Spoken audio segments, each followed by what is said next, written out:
வணக்கம். கரூர் கூட்ட நெரிசலில் சிக்கி உயிரிழந்தவர்களின் குடும்பத்தினரை நேற்று மாமல்லபுரம் அருகே உள்ள தனியார் நட்சத்திர விடுதியில் சந்தித்து தவேக தலைவர் விஜய் ஆறுதல் கூறியதை அடுத்து இனி கட்சியும் விஜயும் மீண்டும் அரசியல் நடவடிக்கைகளை தொடங்குவார்கள் என்று எதிர்பார்க்கப்படுகிறது. சுமார் ஒரு மாத காலமாக விஜயும் சரி தாவேகாவும் சரி எந்தவித அரசியல் நடவடிக்கையிலும் ஈடுபடாமல் ஆழ்ந்த மௌனத்தில் இருந்தார்கள்.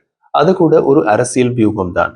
தமிழகத்தில் அரசியல் அனலடிக்கும் நிலையில் அனைத்து கட்சிகளும் தினமும் எதிர்த்தரப்பை குற்றம் சுமத்துவதும் விமர்சிப்பதும் ஊகங்களை வெளியிடுவதுமாக சூடான அரசியல் சர்ச்சையில் ஈடுபடும் நிலையில் விஜயும் தாவேகாவும் ஆழ்ந்த மௌனத்தில் இருந்தால் மக்கள் விஜய் மறந்து போவார்கள் என்பதுதானே எதிர்பார்க்கக்கூடியது.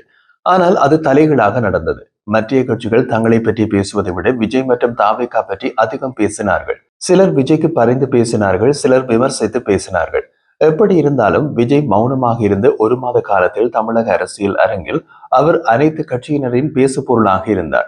சிவகங்கையில் செய்தியாளர்களிடம் பேசிய பாஜக மாநில தலைவர் நயினார் நாகேந்திரன், கரூர் மக்களுக்கே பாதுகாப்பு இல்லை, அங்கு சென்றால் விஜய் உயிருக்கு ஆபத்து இருப்பது அனைவருக்கும் சந்தேகம் உள்ளது, அப்படியே அவரும் கருதி இருக்கலாம், அதனால் சென்னைக்கு வரவழைத்து ஆறுதல் கூறியிருக்கலாம் என்றார். நாம் தமிழர் கட்சியின் தலைமை ஒருங்கிணைப்பாளர் சீமான் கரூர் கூட்ட நெரிசலில் உயிரிழந்தவர்களின் குடும்பத்தினரை பனையூருக்கு விஜய் வர சொல்கின்றார்.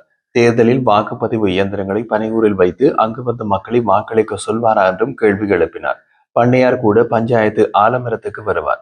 ஆனால் பனையூர்காரர் தன் வீட்டில் மட்டும்தான் பஞ்சாயத்து நடத்துவேன், ஆலமரத்திற்கு வரமாட்டேன் என்று மறுக்கிறார் என்றும் விமர்சித்தார். விடுதலை சிறுத்தைகளின் திருமாவளவன் பாதிக்கப்பட்டவர்களை அவர்களின் இடங்களுக்கு சென்று சந்தித்து ஆறுதல் சொல்வதுதான் இவ்வளவு காலமும் நாம் பார்த்திருக்கின்றோம். அதைத்தான் அரசியல் தலைவர்கள் பின்பற்றி வந்திருக்கின்றார்கள். நடிகர் விஜய் பாதிக்கப்பட்டவர்கள் அனைவரையும் சென்னை வரவழைத்து பார்ப்பது ஒரு புதிய அணுகுமுறையாக இருக்கிறது என்றார். அதிமுகவினர் முன்னாள் அமைச்சர் KD ராஜேந்திர பாலாஜி விஜய்க்கு உள்ள மாஸ் வாக்காக மாற வேண்டும் என்றால் பயிற்சியாளர்கள் தேவை. அந்த பயிற்சியாளர்கள் தான் அதிமுகவினர். விஜய் அதிமுக கூட்டணிக்கு வருவது அவரது எதிர்காலத்திற்கும் அவரது பாதுகாப்புக்கும் நல்லது. பாஜக அதிமுக விஜய் கூட்டணி சேர வேண்டும் என்று மக்களும் விரும்புகின்றார்கள். விஜய் கூட்டணிக்கு அழைக்கவில்லை, வந்தால் வரவேற்போம் என்றார். அரசியல்வாதிகளின் பேச்சுக்களை தவிர ஊடகங்களும் தம் பங்குக்கு கரூர் நெரிசல் சம்பவத்தில் உயிரிழந்த கரூர் மாவட்டத்தை சேர்ந்த 3 பேரின் குடும்பத்தினர் தாவேகா தலைவர் விஜயை காண சென்னைக்கு செல்லவில்லை. கரூர் நெரிசலில் உயிரிழந்தவர்களில் ஒருவராக கோடாங்கிப்பட்டியை சேர்ந்த ரமேஷ் என்பவரின் மனைவியான சங்கவி விஜய் அளித்த 20 லட்சத்தை திருப்பி அனுப்பியுள்ளதாக அறிவித்துள்ளார் என்றெல்லாம் விஜய் தொடர்பாகவே செய்தி வெளியிட்டுக் கொண்டிருந்தனர்.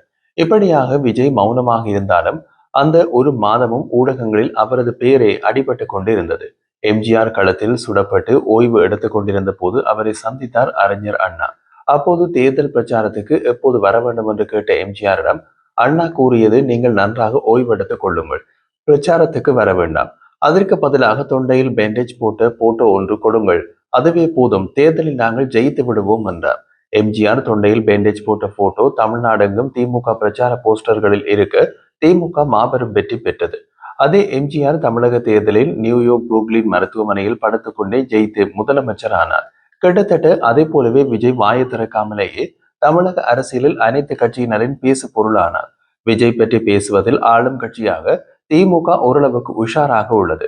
காரணம், அதிகம் பேச்சு அதிகம் விளம்பரத்தை கொடுத்துவிடும் என்பது யாருக்கு தெரிகிறதோ இல்லையோ திமுக தலைமைக்கு நன்றாக தெரியும். அந்த கட்சியும் சினிமாவில் பிரபலமான கட்சிதானே. ஆளும் கட்சியான திமுக விஜய் பற்றி அதிகம் பேசுவதில்லையே தவிர விஜயின் ஒரு மாத கால மௌனம் அவரது செல்வாக்கை சரிய வைத்துள்ளதா என்று ஆய்வு செய்யுமாறு மாநில உளவுத்துறையிடம் ஒரு அசைன்மெண்ட் கொடுத்தது. அவர்களும் ஒரு உளவு அறிக்கை கொடுத்துள்ளார்கள். கரூர் துயரத்துக்கு பிறகு விஜய் மீதான அபிப்பிராயம் பெரிய அளவில் மாறிவிடவில்லை என்கின்ற தகவல் உளவு தரப்பையே ஆச்சரியப்படுத்தியதாக கூறுகின்றார்கள். அவர்களது உளவு அறிக்கையில் தாவேக தலைவர் விஜயும் தனித்து போட்டியிட்டால் சிறுபான்மையினர் வாக்குகளால் மட்டுமல்லாமல் தலித் வாக்குகளும் முதல் தடவை வாக்களிப்போர் இளைய தலைமுறையினர் பெண்கள் மற்றும் மாற்றத்தை விரும்புவோர்களின் வாக்குகளும் தாவேகாவுக்கு விழும் என்று குறிப்பிடத்தக்க உளவுத்துறை அதிகாரி ஒருவர் தெரிவித்தார். இந்த உளவு அறிக்கை ஆளும் கட்சி தலைமையை யோசிக்க வைத்துள்ளதாம். அதையடுத்து இளைய தலைமுறையினரின் வாக்குகளை கவரும் விதத்தில் திமுகவின் இளைஞர் அணியை பலப்படுத்தும் நடவடிக்கை முடுக்கிவிடப்பட்டுள்ளதாக கூறப்படுகிறது. மறுபக்கத்தில் அதிமுக தமது கூட்டணிக்குள் எப்படியாவது தாவேகாவை கொண்டு வந்துவிட வேண்டும் என்று துடியாய் துடிக்கின்றது. நாமக்கல் மாவட்டத்தில் எடப்பாடி பழனிசாமி பங்கேற்று அதிமுக பிரச்சார கூட்டத்தில் தாவேகா கொடியை சிலர் ஏந்தியபடி நின்றனர். அப்போது பேசிய எடப்பாடி பழனிசாமி, இதோ பாருங்கள், கொடி பறக்கிறது, பிள்ளையார் சொல்லியை போட்டு விட்டார்கள் என்று கூறினார். அதே நேரத்தில் அதிமுகவில் சீட் கேட்டு போட்டா போட்டி நடத்தியவர்கள் இப்போது ஏனோ அமைதி காக்கின்றார்களாம்.